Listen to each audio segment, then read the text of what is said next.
abruptly thrust his phone into my palm and began displaying a mature clip, questioning, "Is that you?" He thought it was humorous. I was utterly shocked.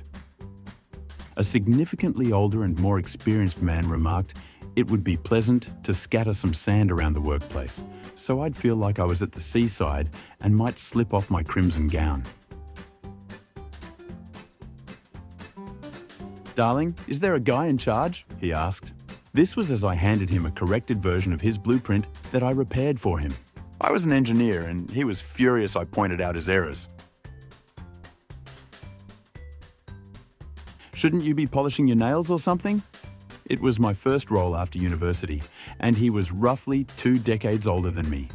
Yet we held identical positions and earned the same pay. "You're coming across a bit too intense. Oddly, you never hear that kind of critique directed at a man. You shouldn't wear those snug trousers. I can tell you're not inexperienced." A male colleague described my maternity leave as a holiday. My back was aching, so I stretched briefly.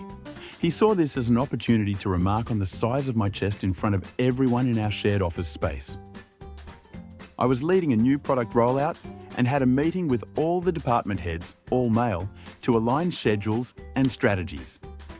One head, unfamiliar with me, approached and said, "Could you grab me a coffee, dear?" I complied, then took my place at the table's head, introducing myself as the project leader. He sat quietly, sipping his coffee awkwardly for the rest of the discussion. In a meeting room filled with male co-workers, the male CIO requested I take notes. I was the third most senior person present, but the only woman. Thankfully, my male supervisor interjected, "I'm not sure why Lindsay should do that, care to clarify?" And the CIO was at a loss for words, so another man offered, "Some decent ones exist. You should try harder at work, maybe wear some makeup."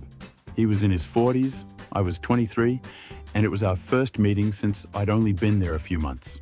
I told him I don't need makeup to excel at my job, but he might want to try it if he feels the need. My new team manager subtly teased that I could lighten my workload and duties to possibly become a kept spouse someday, if I chose. The following morning, he faced a 1-hour session with HR and the company's CEO. I was told I appeared worn out, and when I said he shouldn't comment on people's looks at work, he replied that his wife doesn't care when he says things. I stared him down and said, "Last I checked, I'm not your spouse. Why don't you ever wear dresses?"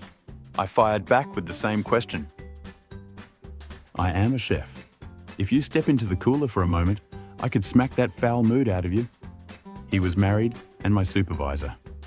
This was only surpassed by the same man sneaking up behind me in a storage room, grabbing my chest with both hands and saying, "That's just how I imagined they'd feel."